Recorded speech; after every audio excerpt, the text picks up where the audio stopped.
Même si la Coupe du Monde accueille parfois des équipes plus faibles, il existe des pays qui représenteraient un immense défi, mais qui n'ont jamais eu la chance de participer. Des sélections nationales avec des effectifs de plus de 100 millions, avec des joueurs des meilleurs championnats d'Europe, et pourtant elles n'ont jamais été sur la plus grande scène du football. Alors, selon le classement FIFA actuel, quelles sont les 10 meilleures équipes nationales qui n'ont jamais joué une Coupe du Monde? Regardons ça. On commence avec une équipe qui vaut 70 millions d'euros, soit 2 fois plus que le Panama qui a joué la Coupe du Monde. Parmi ces joueurs, on trouve Bulatovic de Lens et Krostovic de l'Atalanta, évalués à 30 millions d'euros. Et ça, c'est la sélection du Monténégro. Krostovic. Good turn. Oh, what a finish. Ce pays n'est devenu indépendant qu'en 2006, ce qui signifie qu'il n'a joué ses premiers éliminatoires sous le nom du Monténégro que pour la Coupe du Monde 2010. Mais c'est lors des éliminatoires de 2018 que l'équipe a vraiment marqué les esprits, avec 5 victoires en 10 matchs en finissant à seulement 4 points du Danemark. À cette époque, beaucoup de ces joueurs étaient au sommet de leur forme. Le défenseur central Savic jouait à l'Atlético de Madrid et était évalué à 40 millions d'euros. Cependant, après avoir atteint ce sommet, le Monténégro a décliné, occupant aujourd'hui la 80e place du classement FIFA, devant des équipes qui ont joué la Coupe du Monde 2026. Les équipes vont devenir de plus en plus fortes, jusqu'à ce qu'on arrive à des pays qui pourraient au moins atteindre les 8e de finale de la Coupe du Monde. L'équipe suivante est passée tout près de se qualifier pour 2026. Ce pays est situé au Moyen-Orient juste à côté de l'Arabie Saoudite et ne cesse de progresser dans le football. D'ailleurs, ils ont déjà remporté un tournoi appelé la Coupe du Golfe arabique à 2 reprises. Alors, avec le passage de la Coupe du Monde à 48 équipes, Oman a vu une vraie chance de se qualifier. Alors ils se sont lancés à fond. Au premier tour, ils ont remporté 4 de leurs 6 matchs. C'était suffisant pour passer à l'étape suivante, où dans un groupe relevé, ils ont réussi à gagner 3 matchs, en plus d'un match nul contre la Corée du Sud. Cela les a envoyés dans le groupe qualificatif final avec 2 autres équipes. Celle qui terminait première se qualifiait directement. Et Oman a fait match nul lors de son premier match contre le Qatar, ce qui signifiait qu'il ne leur fallait qu'une victoire contre les Émirats Arabes Unis. Alors en moins de 20 minutes, ils sont rentrés sur le terrain à fond.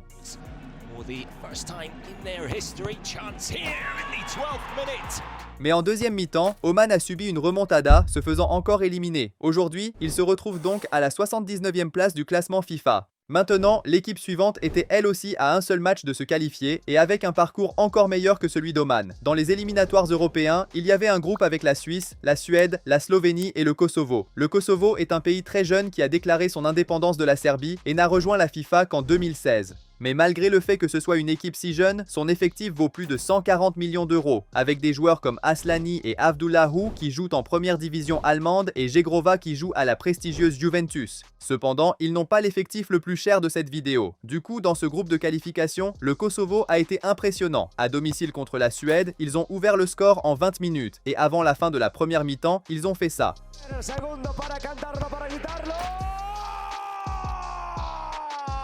Ils ont battu la Suède 2-0, puis ils ont de nouveau battu la Suède à l'extérieur et ont aussi battu la Slovénie. Mais seul le premier du groupe se qualifiait directement et le Kosovo a terminé à seulement 3 points de la Suisse. Ça les a envoyés en barrage où ils ont battu la Slovaquie 4-3, atteignant le match décisif contre la Turquie. Mais en deuxième mi-temps, une erreur défensive a permis à la Turquie de marquer le but de la victoire. Le Kosovo a frôlé la qualification, se retrouvant aujourd'hui à la 78e place du classement. Cependant, cela reste plusieurs places derrière d'autres pays qui n'ont pas encore été mentionnés dans cette vidéo. Maintenant, si le Kosovo est une jeune équipe nationale, le pays suivant a essayé de se qualifier pendant près de 100 ans. Cette équipe a produit des joueurs comme la légende de l'Ajax Litmanen et Sami Hyypiä, capitaine de Liverpool dans les années 2000, et ils ont même battu le Danemark en phase de groupe de l'Euro. Quand il s'agit des qualifications pour la Coupe du Monde, la Finlande n'arrive tout simplement pas à faire le travail. Ils concourent depuis 1938 et ont maintenant échoué dans 21 tentatives consécutives, mais cela ne signifie pas qu'ils ne se sont pas approchés. Dans les qualifications pour 2010, ils ont terminé à seulement 4 points de la place de barrage. Pour 2022, c'est encore pire. Ils ont manqué la place de barrage par seulement 1 point.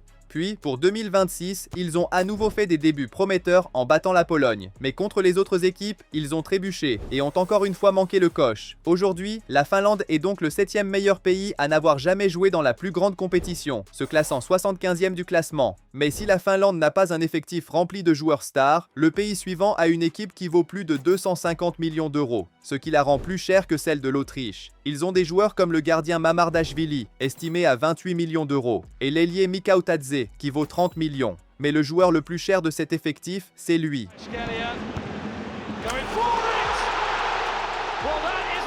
Kvichak Kvaratskhelia, estimé à 140 millions d'euros et auteur de 10 buts lors de la Ligue des Champions 2025-26. La Géorgie pourrait donc au moins atteindre les huitièmes de finale d'une Coupe du Monde. Mais dans les éliminatoires, ils ont toujours échoué, jusqu'en 2024 où ils ont franchi un grand pas, se qualifier pour leur tout premier Euro. En plus de cela, ils ont même battu le Portugal en phase de groupe. Pour les éliminatoires de 2026, la Géorgie avait donc un vrai espoir, en se retrouvant dans un groupe avec l'Espagne et la Turquie. Mais malgré tout ce talent, ils n'ont tout simplement pas réussi à concrétiser sur le terrain, ne décrochant qu'une seule victoire en 6 matchs. Le rêve a donc été repoussé une fois de plus, et aujourd'hui la Géorgie occupe la 72e place du classement FIFA. Maintenant, l'équipe suivante ne semble peut-être pas aussi forte que la Géorgie sur le papier, mais c'est l'une des raisons principales pour lesquelles l'Italie manque la Coupe du Monde depuis si longtemps. Pendant les éliminatoires de la Coupe du Monde 2022, cette équipe a même battu l'Allemagne à l'extérieur et a terminé deuxième de son groupe. Cela les a envoyés en barrage où ils ont affronté les champions d'Europe en titre. La Macédoine du Nord ne semblait pas avoir de chance, mais elle a montré à quel point sa défense était solide, gardant le match serré à 0-0. Puis à la 90e minute, le gardien de la Macédoine du Nord a lancé un coup de pied de but qui a trouvé leur attaquant, qui a soudainement fait cela. Italy lose possession and it's what a crack! La Macédoine du Nord a éliminé l'Italie. Maintenant, il n'était qu'à une victoire de se qualifier pour leur toute première Coupe du Monde. Mais cette fois, c'était contre le Portugal, qui a mené 2-0 grâce à Bruno Fernandes. Cependant, la Macédoine du Nord a continué à prouver qu'elle pouvait rivaliser. Leur équipe actuelle comprend le milieu de terrain LG Felmas, évalué à 13 millions. Ainsi, lors des qualifications pour la Coupe du Monde 2026, ils ont atteint les barrages. Cette fois, ils devaient passer l'obstacle du Danemark et ils ont réussi à tenir bon en maintenant le score à 0-0. Mais cela n'a duré que jusqu'à la seconde période, dont le Danemark a aggravé le score à 4-0. Le rêve de la Macédoine du Nord devra attendre et avec ces résultats, ils se retrouvent désormais 69e au classement. Même ainsi, ils sont encore à 20 places de la première équipe de notre liste. Maintenant, l'équipe suivante a elle aussi atteint les barrages. Il semblait encore plus forte que la Macédoine du Nord. Il n'y a pas si longtemps, ce pays ne s'était jamais qualifié pour la moindre compétition européenne. Mais à partir des années 2010, les choses ont commencé à changer. D'autres joueurs ont commencé à briller et en 2015, ils ont grimpé à la 22e place du classement, même devant la France. Ils ont donc fait leur preuve en se qualifiant pour l'Euro 2016. Mais c'est lors des éliminatoires de l'Euro 2024 que l'Albanie a vraiment montré sa grande force. Dirigés par l'entraîneur brésilien Silvinho, ils ont accompli ce qui semblait impossible. Ils ont terminé premier de leur groupe avec notamment une victoire 3-0 contre la République tchèque. Ainsi, avec des joueurs comme Aslani, qui a passé des années à l'Inter, et Jim City, le capitaine de l'Atalanta, ils abordaient les éliminatoires de la Coupe du Monde plein de confiance. Et l'Albanie l'a prouvé. Albania on the move forward here. It's Aslani!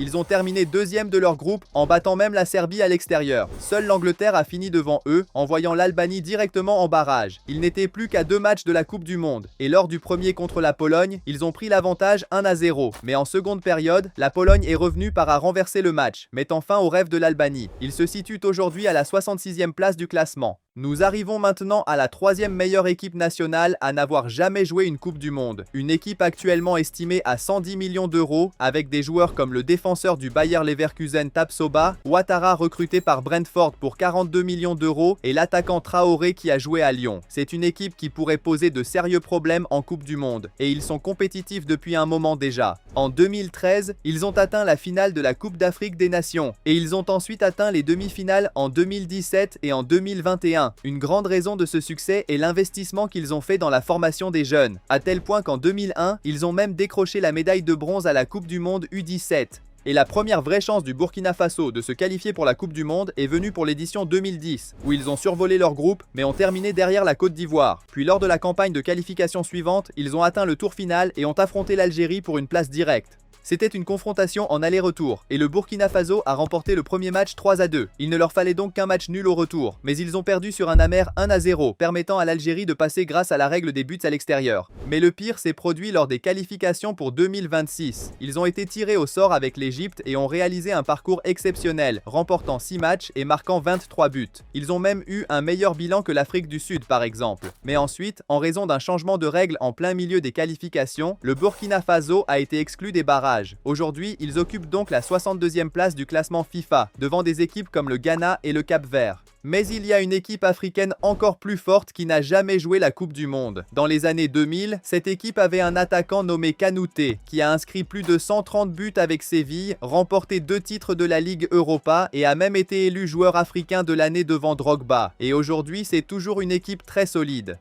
Leur effectif comprend Néné du Fenerbahçe, évalué à 20 millions d'euros, le milieu de terrain Bissouma avec plus de 100 apparitions pour Tottenham, et leur joueur le plus cher aujourd'hui, Mamadou Sangaré, un milieu de terrain de Lens évalué à 40 millions d'euros. Cela donne au Mali un effectif très compétitif d'une valeur d'environ 116 millions d'euros. À titre de comparaison, c'est presque exactement la même valeur marchande que l'Égypte. Après son indépendance, le Mali n'a joué ses premières qualifications pour la Coupe du Monde que pour l'édition 2002. Mais à partir de ce moment-là, ils n'ont cessé de devenir plus forts. Pour vous donner une idée, lors des qualifications pour 2022, ils ont remporté 5 de leurs 6 matchs, réalisant un parcours encore meilleur que des équipes comme l'Égypte et le Cameroun. Au final, il ne leur restait plus qu'à battre la Tunisie lors d'une confrontation en aller-retour pour atteindre la Coupe du Monde. Mais ils ont subi une cruelle défaite 1-0. Puis lors des qualifications pour 2026, ils ont remporté 5 de leurs 10 matchs, mais ont terminé 3e du groupe. Malgré cela, ils dépassent des équipes comme la Bosnie, le Qatar et l'Irlande, occupant la 55e place du classement FIFA. Nous arrivons maintenant à la meilleure équipe nationale à n'avoir jamais joué une Coupe du Monde. Entre 2019 et 2020, cette équipe est montée jusqu'à la 25e place du classement, et elle a constamment prouvé qu'elle pouvait rivaliser. Lors de la Copa América 2024, ils ont battu la Jamaïque, le Mexique et l'Équateur. Ils ont terminé premiers de leur groupe et n'ont été arrêtés qu'en quart de finale au tir au but. Ils ont quitté ce tournoi invaincus. Le Venezuela a donc dû s'améliorer même sans un effectif rempli de stars, parce que dans chaque campagne de qualification, ils sont obligés d'affronter des géants du football. Lors des qualifications pour la Coupe du Monde 2014, ils ont battu de grandes équipes comme la Colombie et l'Argentine, et ont terminé avec seulement 6 défaites en 16 matchs. Mais ils ont ensuite terminé à la dernière place du classement lors des campagnes de 2018 et 2022.